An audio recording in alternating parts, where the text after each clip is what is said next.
Hello, everyone, and welcome into the Proverbs 31 woman. Today, we're going to talk about the rise of her reputation. Can I just say that word reputation definitely means a lot, right? However, in this particular case, is talking about being known for some amazing things. So we're going to jump right into the scripture. Proverbs chapter 31, verse 23 says, "Her husband is known in the gates when he sitteth among the elders of the land." And we already know that on the surface, this verse speaks of her husband's reputation, but deeper still, it reveals a silent strength, often overlooked in modern conversations around leadership and womanhood. The power of influence without the noise. Can I just say, when you show up on the scene, your character speaks volumes, right? As well as your ability to be in the background and still showing up, right? We don't always have to be out front. Matter of fact, some of us are not quite built that way, right? And so, because we're not, look, can we be okay with moving in silence, right? Moving and making some things happen and nobody ever call your name?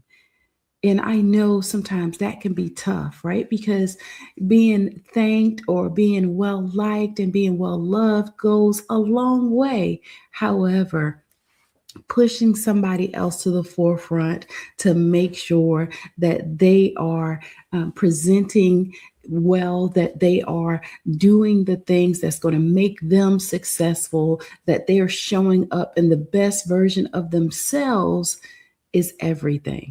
Right. So this is not a commentary on success, but it's a testimony of hers to say, you know what? I played a part in that. That's a part of, my legacy. That's a part of my strength. And so the first part of the scripture talks about her husband is known in the gates. So in the ancient cities, the gates were where elders gathered to govern, settle disputes, and make decisions for their communities, right? Over the places that they had influence. And so the gates represents visibility and authority along with that impact and influence. So her husband, the fact that her husband is known there means that his name carries weight, his voice is respected, and his presence is counted. But the question we must ask is this: how did he get there? Now, the answer could be a powerful, purposeful woman who stood beside him and often behind him on his journey to getting there. Her influence didn't need a microphone, and her impact was woven into his identity. Can I just say that for the single ladies, right? Who are you pushing in this season? Who are you mentoring? Who are you training? Who are you imparting wisdom into that can last a lifetime, that can last multiple generations, right? This talks about the wife and husband responsibility, or the influence or the impact that she had. But this same impact shows up in your household and your children. It can show up in the community by you helping and serving others. It can show up in the church. It can show up on your job. Who are you pushing to the next level? You know what? I may not necessarily have to be the VP, the manager, the supervisor, but whatever or whomsoever I report to, I'm going to make sure that they look good. I'm going to make sure that I respect them. I am going to make sure that I am going to carry out whatever it is that they ask as well. The second part of the scripture talks about when he sitteth among the elders of the land. Now, this is not just a man being successful. This is a man elevated through alignment. The secret weapon here is a woman who built legacy without needing to compete with his spotlight. And sometimes you got to be okay in your environment when you're not the bee's knees. right? When you're in the background and you're just there to serve or to help or to build up, to encourage, right? Empower as well. So this verse reminds us that the Proverbs 31 woman builds quietly and her results echo loudly. And I do understand that some people enjoy being in the background. Can I just say that my team, for example, some of them absolutely enjoy and love what it is that they do. And they don't necessarily have to be here on camera. They don't have to be the one with the microphone. They don't have to be commanding the room, but allow them to do whatever it is that they do. They do it extremely well. And I'm okay with that. I love, having the opportunity to work with others and them feel empowered and feel and have joy in doing what they do. Because why? It shows up in everything that they do.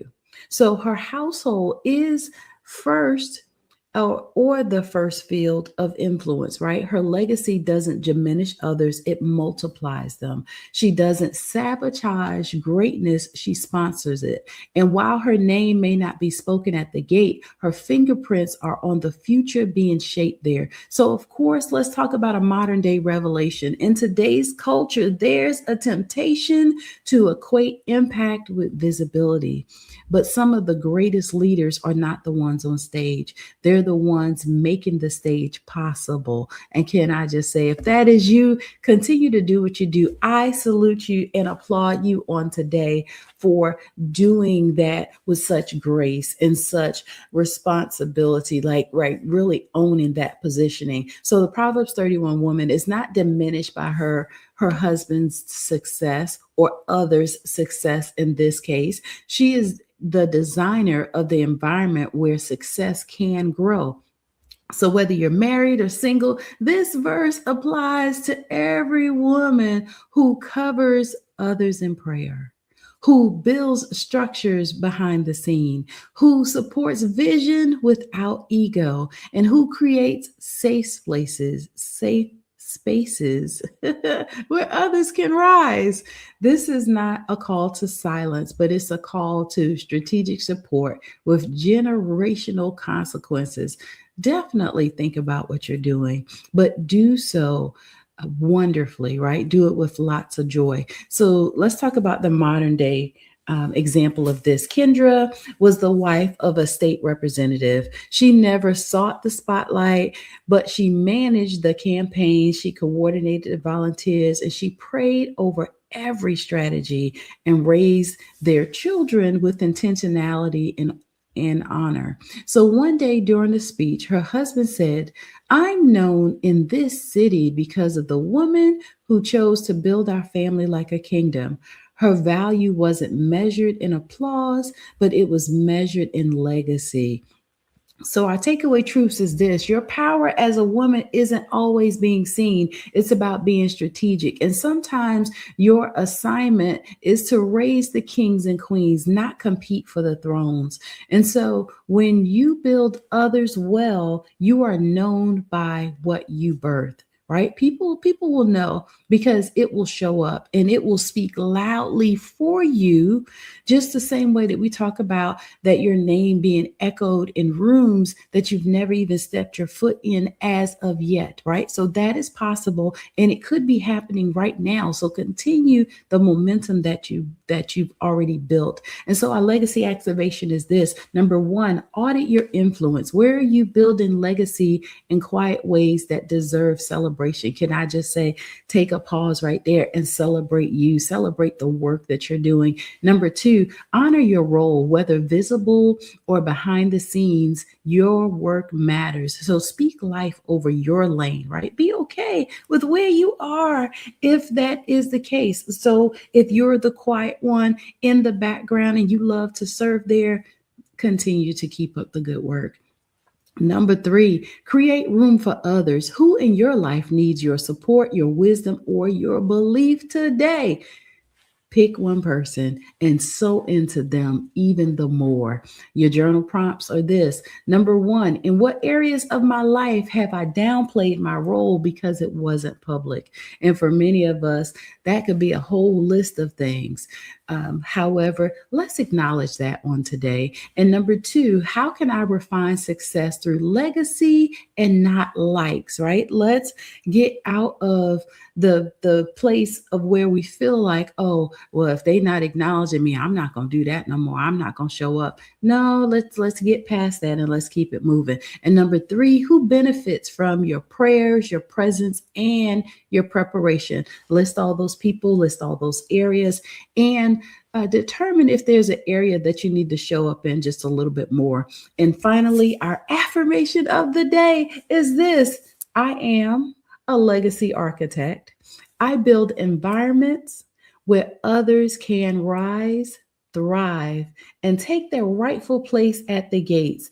I am powerful even when I'm not center stage. If you enjoyed this, go ahead and hit the like button. Go ahead and share it. Leave me a comment. And of course, you know you can always follow me on all social media platforms at I am Dr. Tabitha, as well as on my website at drtabitharussell.com. If you have missed any of these segments during the month, you can go to my YouTube channel, I am Dr. Tabitha, and drtabitharussell.com or Dr. Tabitha Russell. You can follow me there and watch any of the replays that you may have missed. I have definitely enjoyed this and it has been wonderful. Thank you for all your comments, all your shares, your DMs. And I look forward to continuing to connect with you because we are the modern day Proverbs 31 women, and we're doing some amazing things. So I want to encourage you on today to show up and do the most, be your most authentic self, and do some great things. Take care and have a good day.